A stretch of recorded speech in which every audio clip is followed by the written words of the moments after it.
रानभाज्यांचा महोत्सव हा या ठिकाणी दरवर्षी राबवला जातात। त्याच्यामध्ये आपल्या जंगलामध्ये, आपल्या डोंगरामध्ये, आपल्या शेतामध्ये जे मूळ पूर्वीपासून पिकं येत होती, त्याच्यामध्ये कटुरले असतील किंवा वेगवेगळ्या भाज्या असतील, चिवळची भाजी असेल किंवा या ठिकाणी मुळं असेल, त्याच्यापासून होणारं सहज असेल, या सगळ्या गोष्टी ज्या आहेत जुन्या काळापासून ज्या ऑर्गॅनिक पद्धतीची शेतीची आपण वल्गना करतो ते सगळं ऑर्गॅनिक याच्यामधून मिळतं आणि त्याचंच आज एक या ठिकाणी कार्यक्रम या ठिकाणी राबवण्यात आलेला आहे। याच्यातून हीच कल्पना आहे की जास्तीत जास्त शेतकऱ्यांनी, जास्तीत जास्त लोकांनी कृत्रिम शेतीकडे वळावं।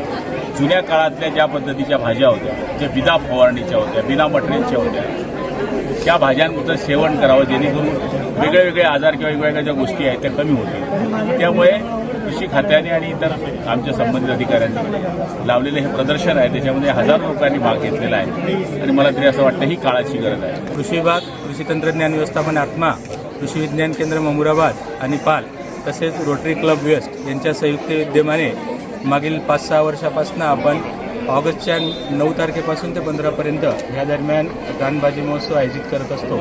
आज आपण रानभाजी महोत्सव आयोजित केलेला आहे। यामध्ये रानात पिकणाऱ्या निसर्गतः त्यांना कुठल्याही प्रकारचं विषारी केमिकलयुक्त नसलेलं आणि आरोग्यवर्धक असलेल्या अशा रानभाज्या मेवा हा जंगलातनं संकलन करून आज इथं आणलेला आहे। त्याचं औषधी गुणधर्म कळावं, तसेच आपल्या सेवनात, आहारात ह्या रानभाज्या जरूर याव्या याच्यासाठी हा जनजागृतीसाठी संयुक्त विद्यमाने आपण दरवर्षी आयोजित करत असतो। यामध्ये जवळपास 55 ते 60 गट सामील झालेले आहेत आणि विविध प्रकारच्या रानभाज्या त्यांनी आणलेल्या आहेत। शहरी ग्राहकांसाठी रानभाज्यांची ओळख तसेच त्या रानभाज्यांची पाककृती कळावी याच्यासाठी हा महोत्सवाचा आयोजन असतो। या महोत्सवामध्ये माननीय पालकमंत्री महोदय आणि जिल्हाधिकारी महोदय तसेच आमदार महोदय यांनी सुद्धा उपस्थिती दर्शवलेली आहे आणि आपण बघू शकतात की अतिशय उत्साहवर्धक वातावरणात आपण हा रानभाज्याचं महत्त्व, गुणधर्म शहरी ग्राहक जाणून घेत आहे आणि त्यांची खरेदी पण करत आहेत। आता भाज्यांची निम्म्याहून जास्त खरेदी झालेली आहे आणि हा रानभाजी महोत्सव पुढील आठवड्यात संपूर्ण तालुका स्तरावर सुद्धा राबवण्यात येत आहे।